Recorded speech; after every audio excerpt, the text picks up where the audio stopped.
Hi, and welcome to Coffee with Claire. Today we're going to talk about craft beer, and I have the top 10 reasons why you should drink craft beer. Number one, craft beer tastes better. They use way better ingredients than the regular old guys do with like the light beer that you drink, and it's going to have a lot more flavor and it's going to be so much more inviting to your palate. Number two, more alcohol.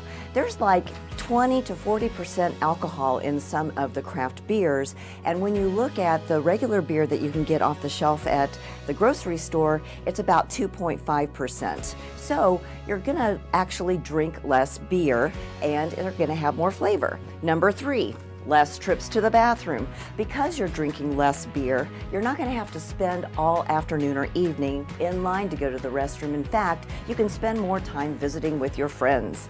Number four, health benefits. There's folate, there's silicone, there is ways to help you with your bones and things like that. It helps with your osteoporosis. Who knew that beer could be so healthy?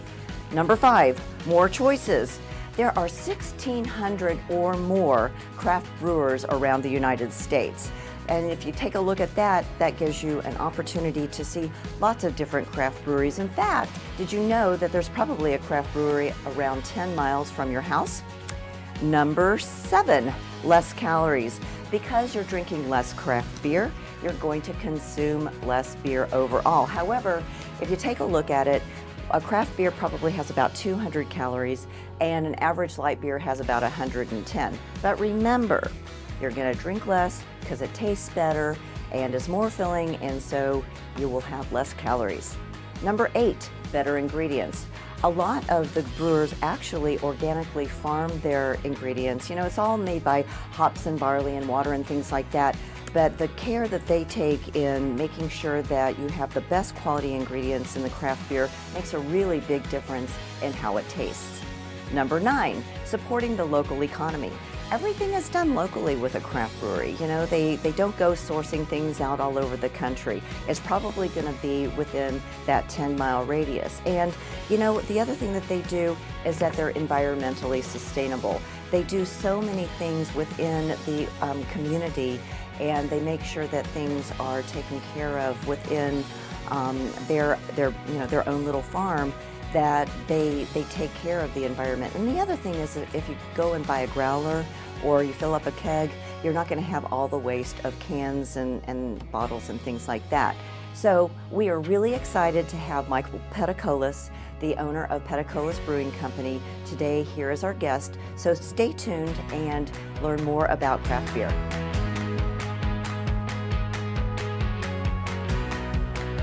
Hi, and welcome back to Coffee with Claire. Today, we are thrilled to have back in the studio Michael Peticolas of Peticolas Brewing Company. It's great to have you here again, Michael. I'm thrilled that you're having me back. Yay! I mean, this is kind of cool. I like it. It's like, makes me feel that maybe I did a good job the last time. You did a great job. But as I think about it, I'm like, no one else has ever invited me back. So now I'm thinking, all right, I guess I did a good job once. This is one time. Well, there's going to be this is number two, right? Yes. Thanks for having me back. You bet. So there's been a lot happening in your beer world since we last spoke, and there's a lot more to the craft beer world than the average Joe knows about. So for sure. As those of you who saw Michael on our show previously, you know that he was an attorney before he was in the beer business, and he's kept his feet wet in the law waters and has been active in representing Texas craft brewers' rights. So, Michael, last time you were on the show, we left off with the lawsuit you filed with the state of Texas. So what's the status of the lawsuit right now? Right. So, and it's been, maybe 4 or 5 years now that this litigation has been ongoing. That's a long time. It is a long time. But what happened in 2013 is the legislature passed a law that took away some rights from Texas craft brewers, their territorial distribution rights. They really hindered the value of our brand. And I don't want to bog down in all the minutia and have your... You can Google that. Yes, have everyone's eyes glaze over. But I can't remember exactly where we were when I last spoke with you. We actually won in the trial court. Yay! Yes. Woohoo! Well, Phew! but then it was short-lived because That's okay. It's a win. we got reversed, but we got reversed in the appellate court. Oh, boo. But we have since appealed that decision to the Texas Supreme Court. Okay. So our case is now pending before the Texas Supreme Court on their desk right now, and they will be the final arbiter of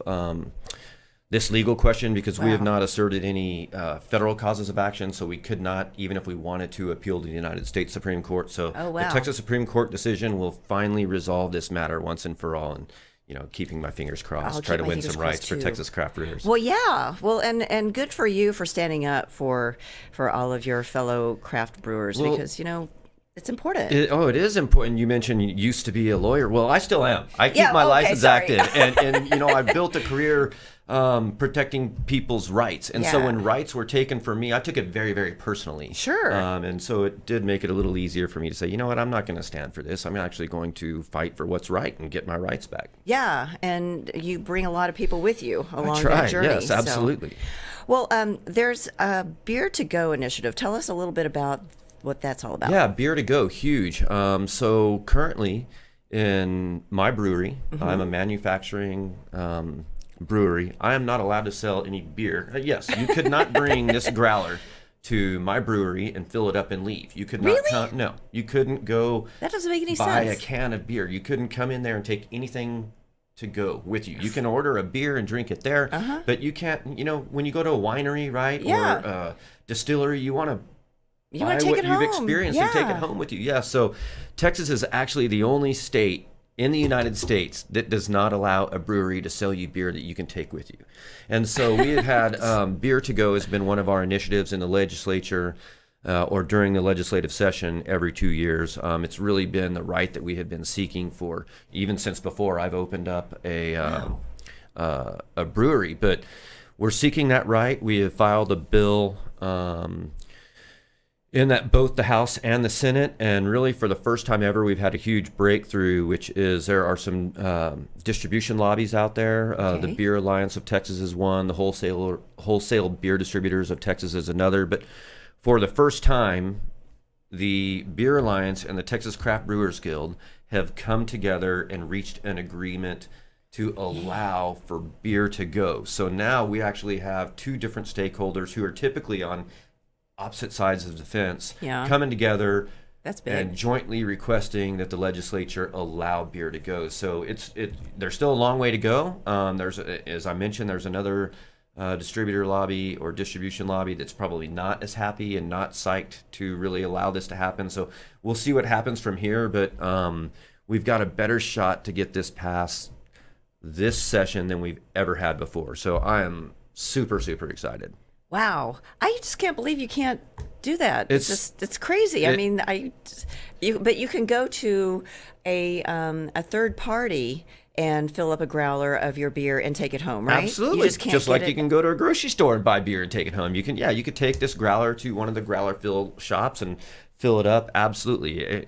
But we've just never been allowed to do it. And when you do tell people that we're the only state in the United States, Texas, I mean, we're so proud. Does Texas ever like to be last in anything? No. And it is. It just it doesn't make sense. It reminds me of a law school. I remember, I digress a little bit, but a law professor one day said, "Hey, what's the taint fair doctrine?" The taint fair doctrine. And we're all kind of looking around going, "Oh my God," because if you don't know the answers and a law school class, it's the repercussions can be quite drastic. Everyone's, I don't know. And then he's joking. He says, "Man, that's just when a law, it just tain't fair." Yeah, and that was kind of our response. And so that's what I thought about with this. It's like, it just ain't fair that we're the only state. So it is somewhat surprising to learn that, no, we can't sell beer to go. But let's keep our fingers crossed and hope to get this passed this session. Well, yeah, absolutely. So you guys distribute on your own, right? You guys do that 39 miles we from do. Your Yeah, we're a little brewery? bit unique in that respect. We don't use a distributor at all. So we actually are operating a manufacturing brewery, but also a distribution company. I really believe that we actually operate three companies as well as a retail tap room. I think it's three unique businesses that are all under one umbrella. But yeah, we do self-distribute every bit of beer that we brew. So when all those orders are placed, we're literally bringing it straight to those establishments that have placed that order.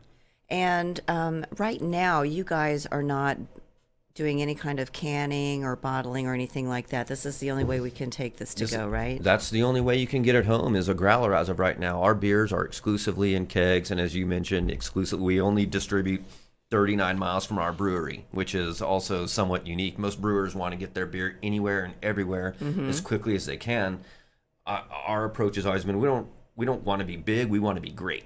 Ooh, and so it's always been about, how do we best provide our product in a manner that it will be most like we intend it to be. And that's, frankly, it's in a keg, because beer is degrading when it's sitting in a grocery store aisle at 72 degrees. It's not helping that beer, it's making it worse. So the idea was to get the market saturated with our beer being provided in the manner when it is at its best, and that's from a keg. So yeah, you can't buy a can of our beer at home. So growler locations really do appreciate us, because there are a lot of consumers out there that they want to take our beer home, and the only way they can do it is going to a growler shop and filling up one of these and taking it with them. So do they buy the growler from the shop and then they get the beer filled up in it? Is that how it works? Exactly. Okay. I mean, we sell growlers. I mean, we can't sell you a growler of beer to go, No, but of we course sell not. growlers themselves, empty growlers, and then all the growler stations, they absolutely have their own growlers as well. And I mean, heck, you can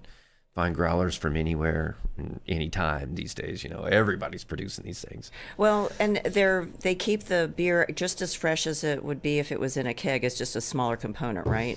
Or is it pretty? Is that pretty close? It's close. Okay. Because you are introducing oxygen when you pour it into this, so really you want to consume it sooner rather than later. Oh, okay. And I typically tell folks, once you open it, go ahead and drink the whole thing, finish it, because it's not gonna keep. Okay. But it is.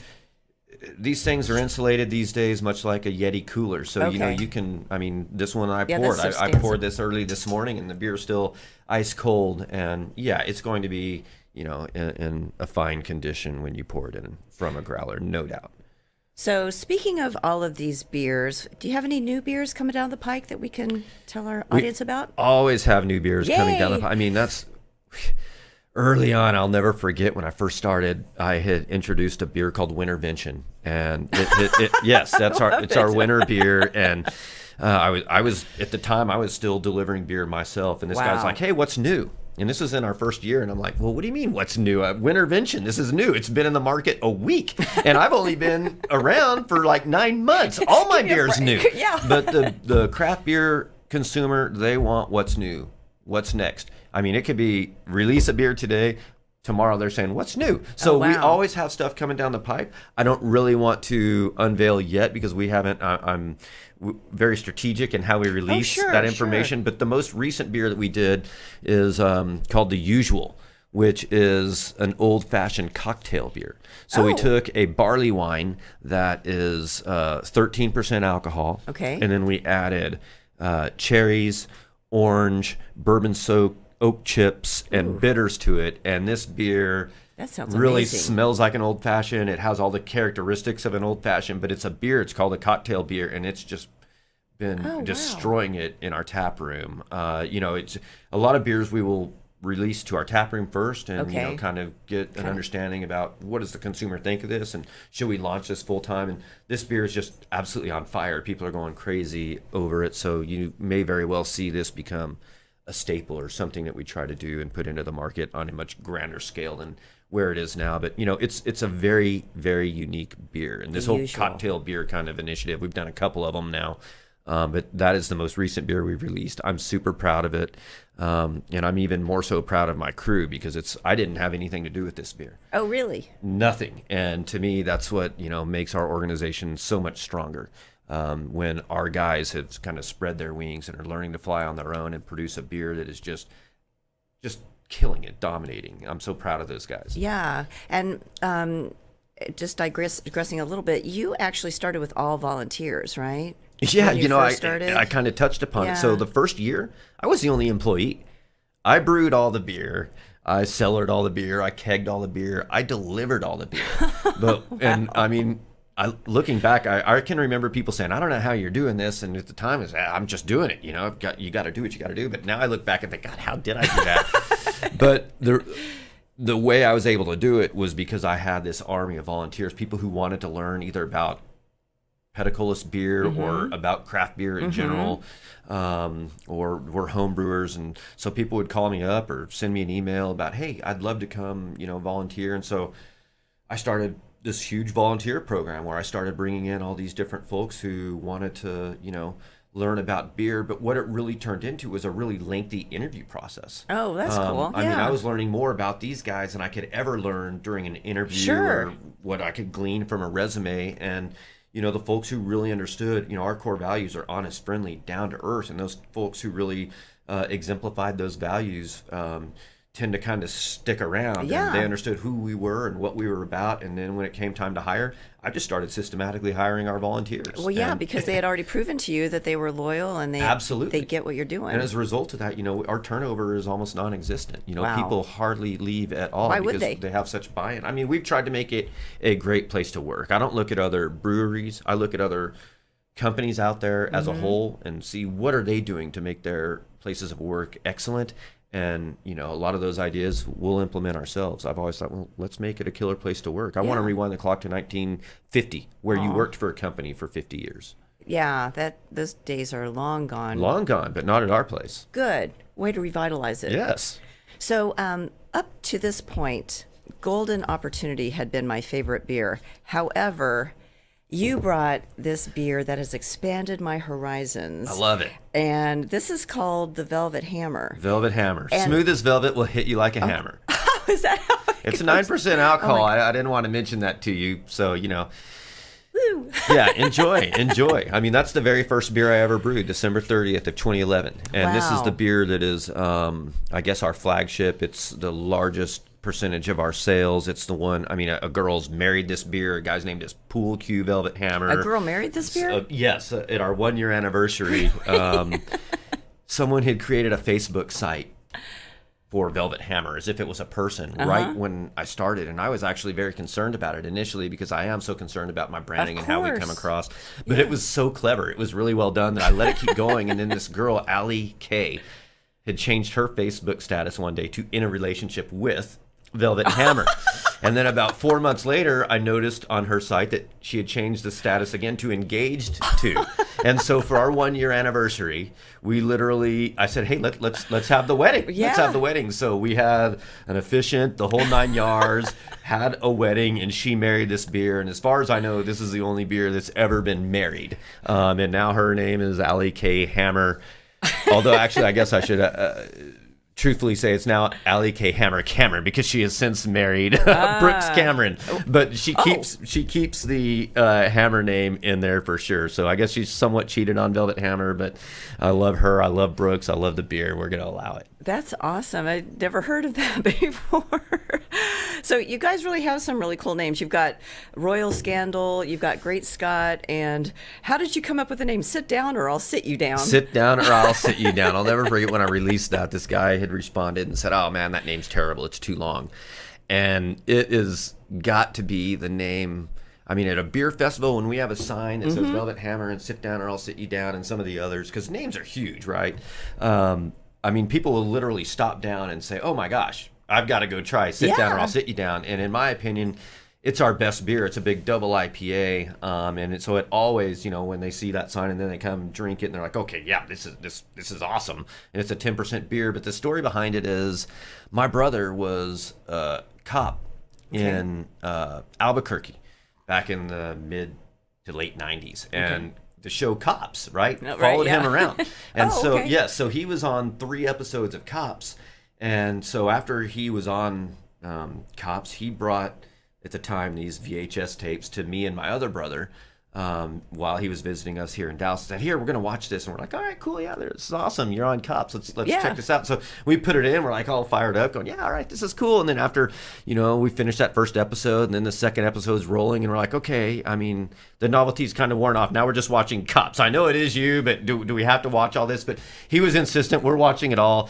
And on the third episode, the very last segment of the third episode, he's walking up to this guy and he's like, sit down. No response. Sit down. No response. pulls out his baton, sit down or I'll sit you down. And all of a sudden he sits down. And I just started laughing along with my other brother. We're like, sit down or I'll sit you down. And so that became a huge family joke. Like for 10 years, we would always say, sit down or I'll sit you down, just as a reference to his line from that episode of Cops. So when it came time to name a beer that was just jam-packed with hops, but it was a 10%. I just thought, perfect. This is it. This is sit down or I'll sit you down. And those are the names that are the best, that actually, have some sort of story behind it or some meaning to me or someone else at the brewery, because it gives real meaning to the beer. And I mean, I've never believed that I'm in the beer business. I believe I'm in the entertainment industry, and I want people to connect to our products. And when you have a name like Sit Down or I'll Sit You Down, it just begs the question, and then we get to tell the story. And it's a great story too. So you've kind of alluded to it. The beer business is a fun business, but it's still a business.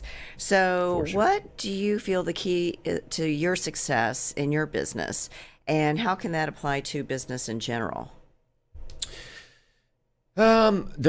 You're right. Yes, it is a business. I love what I do. And you have three. It's a ball. There's nothing I would rather be doing, because being in the beer business is so much fun. And I think there is a lot that goes into responding to that question. But what comes to my mind immediately are two things. Number one, what I told people for 5 years. I'm like, look, it is all about the beer. It is all about the beer, the product. It has to be on point. It has to be perfect. And as a result of that, we're super aware of always being very consistent in our beer, always providing a full lineup of beers that are fantastic. Mm-hmm. And so I think just our beers and the quality of our beers is part of it. But what I realized about 5 years ago, and what I say now, is that no, it's not all about the beer. What it's actually all about, it's all about the people. The people. And I've alluded to that a couple times already here just talking to you. Our crew is absolutely fantastic. It is all about the people, and these guys who have come in and built our organization and made it better than what it is today.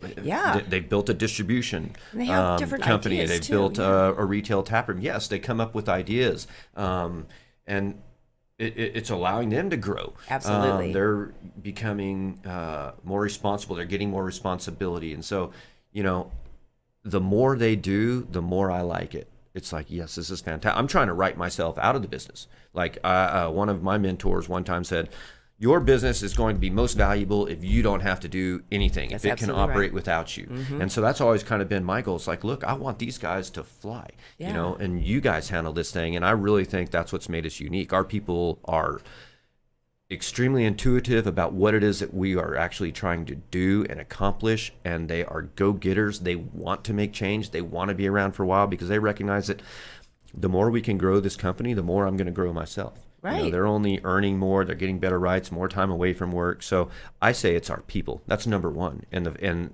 our ability to keep good people. That's huge. That's been massive part of our recipe for success. So you could say that they're totally ingrained in your 100%. Business. Yes, every pun intended. Yes. So tell us and I didn't even catch that originally, but yeah, well done. So tell us about the Velvet Hammer 5K real quick. Velvet Hammer 5K, good. This is another example. Michael Finley, started handling our events, and one day comes to me and says, we should do a 5K. And I used to really kind of think about, hey, should we do this? Should we not do this? And now, after having done this event and other events, when he comes to me and says, hey, I want to do something, I'm like, yes, just do it. And so he did the first one last year. It's the biggest event we've ever done at the brewery. We literally closed down the streets. Wow. It's like a huge festival atmosphere. Starts first thing in the morning, and have a 5K race followed by plenty of Velvet Hammers to drink afterwards, and a big celebration and bands, and a couple thousand people out at the brewery and in the streets. And so this is coming up actually in April. Okay. Our second one. So if you're interested in running in the Velvet Hammer 5K, just Google Velvet Hammer 5K and you'll find it. Register for it. I'll be running in it.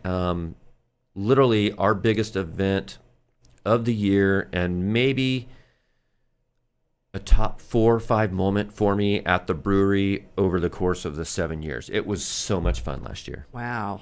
Well, make sure that you Google that and get signed up so you can partake in this wonderful event. And Michael, how are our viewers going to find you? Where are you, and how can they find your beer? Well, first of all, our actual brewery is in the Dallas Design District. So that's where we literally are. But if, as I've mentioned, we're not in a can or a bottle, so you can't just go to a grocery store and pick up our beer and drink it at home. But we do have I'm very proud of our website. And on our website, we actually have a link for Find Our Beers. And you can filter your site by whether your zip code or a specific beer that you're looking for. Cool. But it is tied to our invoicing. So whenever a beer is delivered to an account, it will show up on our site. So it's very, very accurate. And you can, we're in about 500 places around North Texas, restaurants, bars, pubs, a few grocery stores that do fill up growlers, like maybe a Whole Foods or something like that. But our website is the best place to figure out, hey, where do I get this? Just go to the website, punch in your zip code, and it'll auto-populate all the places around you that have our beer. Well, Michael, it has been such a thrill to have you back on Coffee with Claire. So all of our loyal fans, make sure that you try a Peticolas beer soon. If you're not in the 39-mile radius of the brewery, show a local craft brewery some love. So thanks for tuning in. We appreciate all of you. See you next time. You bet. Bye-bye.